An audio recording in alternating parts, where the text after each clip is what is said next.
today we are going to see about forensics. Forensics is the Latin word derived from forensis, that means a forum or a place of assembly. Here, the collection of evidences that comes to a place and is analyzed for criminal and civil law. The forensic science applications of science to matters of both criminal and civil law. What are the criminal cases?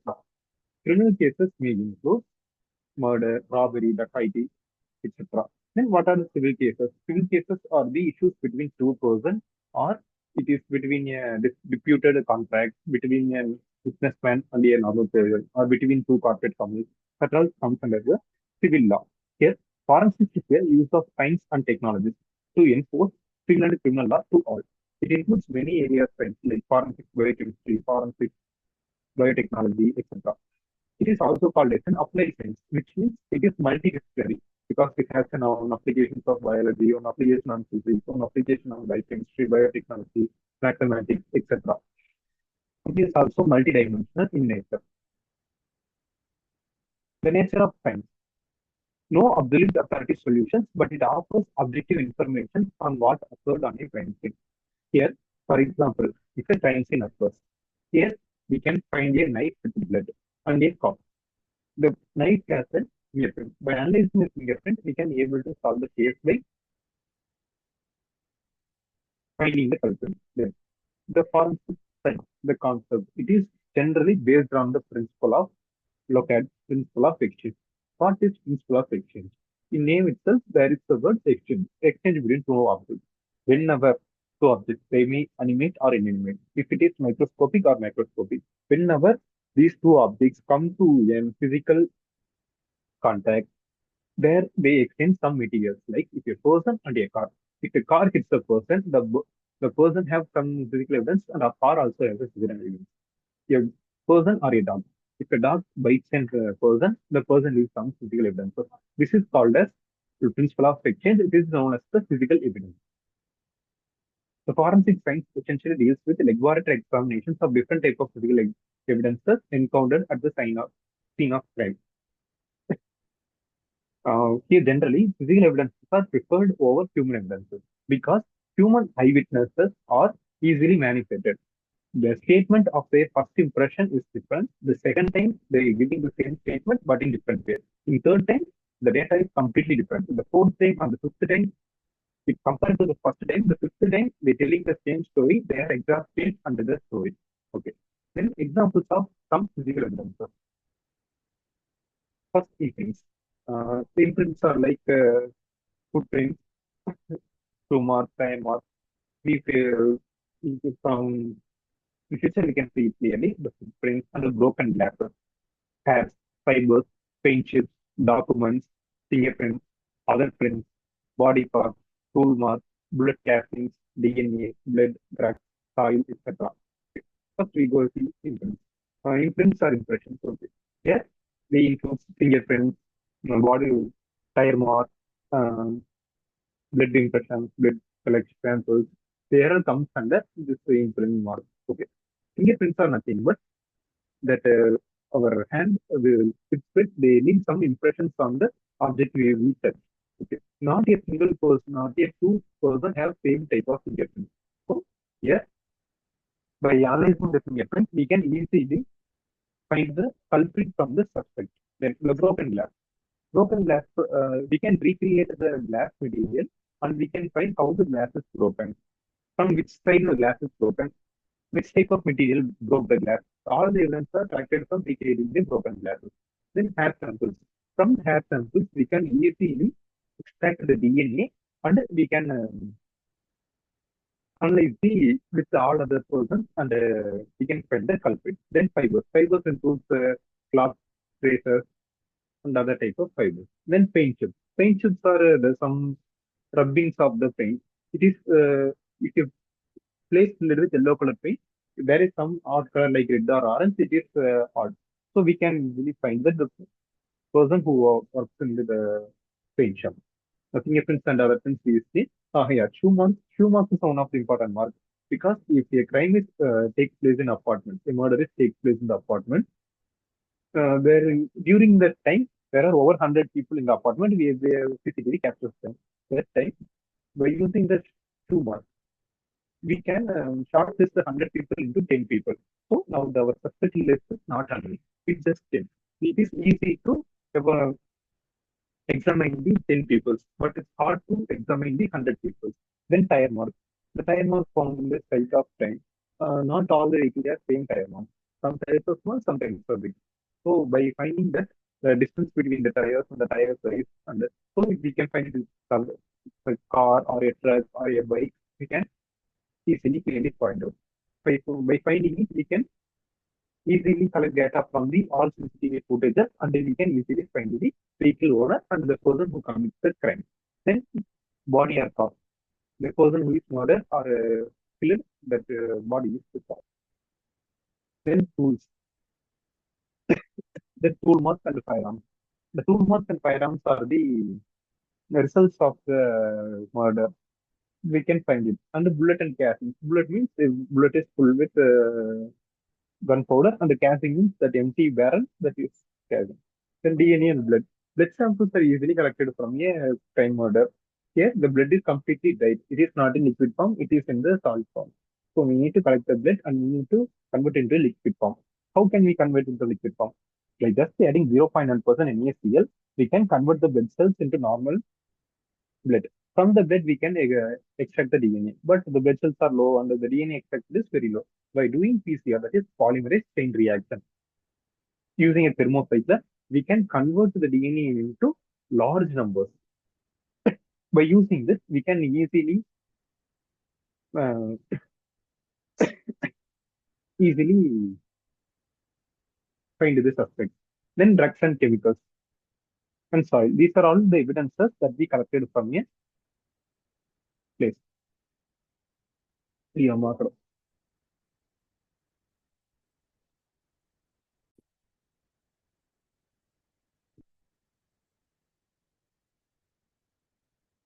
Okay. Then next, we are going to see what are some basic principles of forensic science. Forensic science is generally the application of science to law. We previously seen.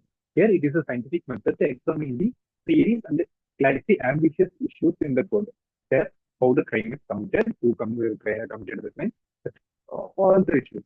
The forensic science is used in criminal cases such as assault, that is killing a person, robbery, kidnapping, rape, and murder. Sorry, assaulting means assault or attack on an person. It is used also used in civil cases such as fraud, forgeries, fraud, and negligence. Some basic principles of forensic science. The first and basic principle is the law of exchange, which is given by Locard.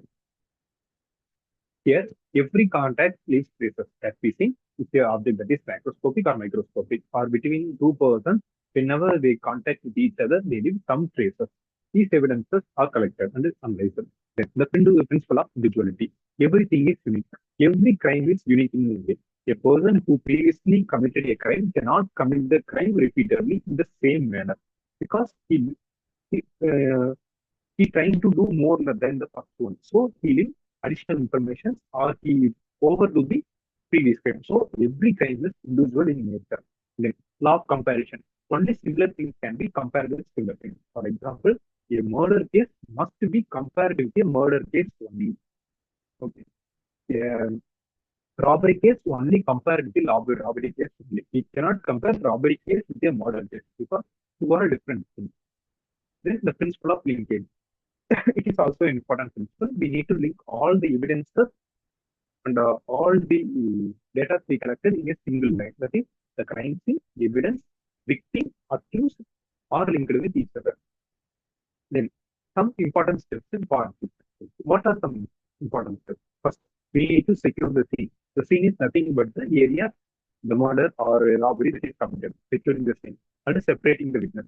If there is any eyewitness, we need to separate the eyewitness from the scene.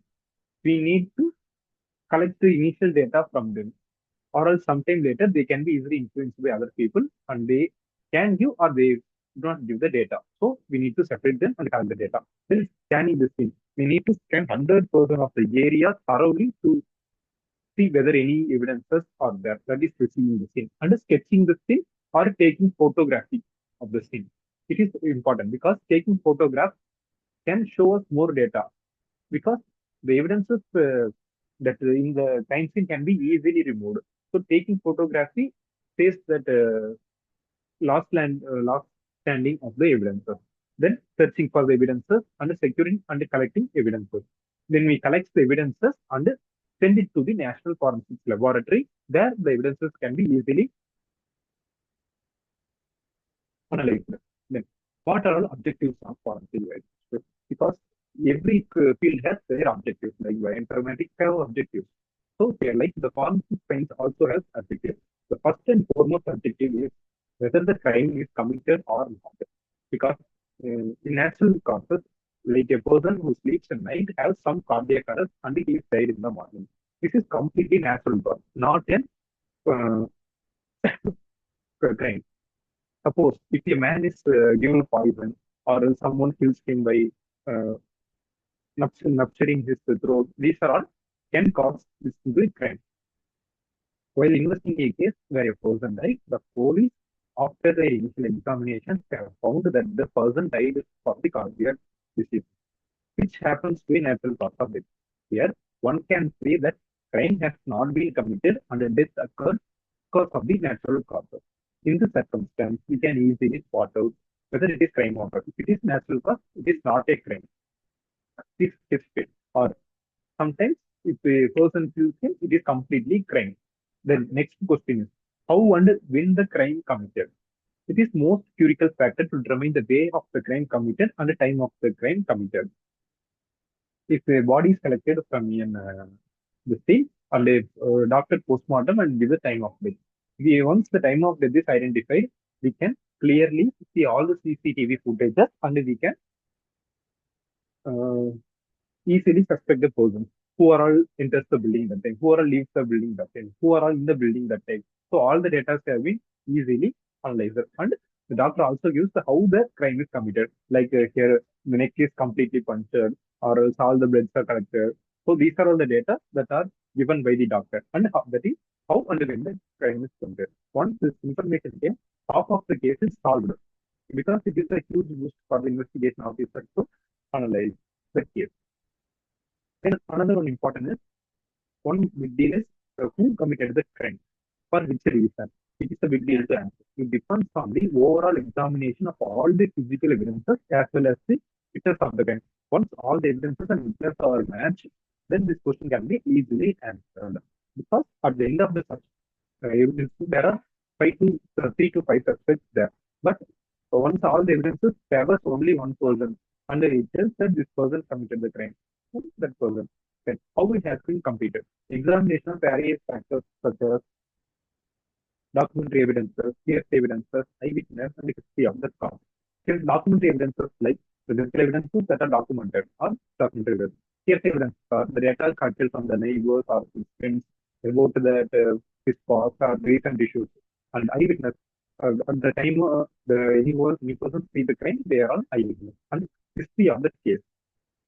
These are all the useful in how the then to establish link between the scene of crime, victim, and suspect. The forensic science provide relationship between all the systems investigation of the investigator. For example, the suspect or the culprit kills the victim and leaves some fingerprint evidence. The fingerprint evidence plays a major role in finding the culprit among all the suspects in the crime scene. So it is one of the important factors. And also, for some people can forge their fabricate a crime scene to get insurance money or to collect money from people by blackmailing them. So, by help of the forensic science, a forensic scientist can recognize the scene of crime whether it is fabricated or real. Then, to underline the sequence of events, it determines the sequence of crime. How did the crime occur? It is the final output. Here, they record the information like in the time. In that time, the crime enters the area of crime. In that time, the culprit enters the house of the victim. Then he enters like this by breaking the domain door or by drilling holes in the terrace. Like that, he enters into the house and breaking the locker. Once the victim comes to stop him, he kills the victim by throwing a crowbar on him or shooting with a gun. So these are all the sequence of crime. Then he escaped from the area like this and takes his vehicle that is parked on the next street and take this road under the table. So these are all the underlay of sequence of events. Then to discern a culprit from large list of culprits. Here, all the evidences plays an important role in discerning a culprit from a group of suspects because if we suspected there are over 10 to 20 people, we are suspecting them as a culprit. But for one person, all the evidence should match for his fingerprint, shoe marks, foot marks, vehicle marks for a single person. So that person must be the culprit. Once the culprit is identified, all others are to be innocent only. Because the main motto is to punish the culprit and give the correct judgment to the innocent people. Then history and development of forensic science and laboratory. Here we can separate two the scientists from other countries and the scientists from India. First, we see about the outside India. Here, there are 8 scientists. That is Matthew Orlifia, Alphonse Betlian, Francis Galton, Dr. Leon Letters, Calvin Goddard, Albert Osborne, Hans Gross, and Edmund Locard. Edmund Locard is the person who gives the principle, Locard's principle. That is the principle of exchange. Hans Soros is the person who gives the application of these to the criminal investigation. Then Albert Osborne is the person who developed a fundamental principle to examination of question documents. The question documents have a series of 25 questions. By answering all the questions, we can clearly solve a case. Then Calvin Goddard, he developed a comparison of microscope to determine whether or not a particular gun has fired a bullet. So these are all the scientists who can from outside India played an important role in development of forensic biochemistry. Then inside India, many laboratories have been established. Here they are separated into two cases. One is pre-independence and then post-independence. Pre-independence completely established by British government. Here, the first lab was established in Kolkata. That is, chemical laboratory was established in Kolkata in 1853. Then chemical laboratory in Agra is established in 1964. Then chemical laboratory in Mumbai is established in 1850. All these are the 20 years. In 1853, first lab, 1854, second lab, and 1870, the third lab has been established. In 1897, the first fingerprint bureau of India was established. In America, it is established in 1800s, and in Europe, it is established in 1820s. But in India, it is only established in 1897. The first chemical laboratory established in Madras is in 1948. For Tamil Nadu, the first laboratory was established after the independence. That is 1948, but established by British government only, not by Indian government. In 1982, the Anthropometric Bureau established in Kolkata. Then what are post-independent laboratories? In 1952, the first forensic laboratory was established in Kolkata. That is, it is the first free forensic laboratory established in pre-independent India. In 1955, the Central Bureau of established in Indian Bureau established in India. In 1957, the first Central Forensic Science Laboratory was established. In 1959, the first educational institute established in Dr. Harishkar Gaur Vishwavidyalaya, Madhya Pradesh. In 1970s and 72, two labs are established. And in Center for DNA fingerprinting analysis was developed in 1998. And what is the need for forensics? The important need for forensics is to provide justice to all the people and to find the culprit. Okay. Then what are all the scopes of forensic science? Scope, in sense, what are the job opportunities for forensic science? There are two important sectors. One is government sector, one is private sector. In government sector, there are three important fields. Forensic science laboratories, educational fields, and research areas. Forensic laboratories like central government forensic labs, state government forensic labs, GEQD, police departments, crime branches, CBI, CID, forensic science laboratory, IB, banks, defense, army, courts, quality control bureau, narcotics department, hospitals are all eligible for this. In educational fields, they are eligible for hospitals and universities. Then what are all private sector jobs? Private sector jobs are agencies, the private banks and insurance companies, private hospitals, security service agencies, and health firms, private companies, other private practices. Here, all the people are freelancers or works in a private agency. They work for a directive agency, who are shadowing a person, or working for a private bank. For example, The private bank gives a huge amount of loan to a person. So forensic person has to shadow the person and they need to collect all the data, whether the person is eligible to receive this huge grant or huge amount from the bank, or if he receives the amount that this that he is have able to refund the amount in on time. So like that, all the data have been collected. In private hospitals, there are more scopes for fingerprint study, DNA fingerprinting. So all this, they are doing charge basis only. Then helpful to lawyers and advocates because there are some additional workers who are having link with the lawyers, and they are mainly freelancers. Mm, okay. There are many branches going inside the forensic science. That some of them are a cut short that there are forensic medicine and forensic anthropology. Forensic anthropology is important to study the human origin, to study the data from the human bones are the remaining found in the crime scene. We, we need to reconstruct the human structure. Then forensic chemistry mainly deals with the chemical substance found on the crime scene. The forensic biology. It includes forensic botany, any type of plant or plant poison used. Forensic entomology, animal or insect or insect poisons used. Forensic odontology, study of dental structures. Forensic serology, complete analysis of body fluids. Forensic physics, from which angle the gun is fired, how much force it is enabled, that all data given by forensic physics. Forensic geology, type of sand present in which area, so that type of data. Forensic pathology is investigation of unnatural death and its causes. Forensic toxicology, what type of toxin given to a person to death, and what's the origin, the human origin or animal origin, how the person is intoxicated with alcohol or not. Okay. Forensic anthropology is the history of body after death, how the body is naturally. The forensic statistics, the application of statistics to legal system, and forensic engineering. It is commonly found in the how the building collapses in the mass disasters, that type of thing. And the forensic psychiatry. Here's it deals between the human behavior and legal proceedings. Thank you.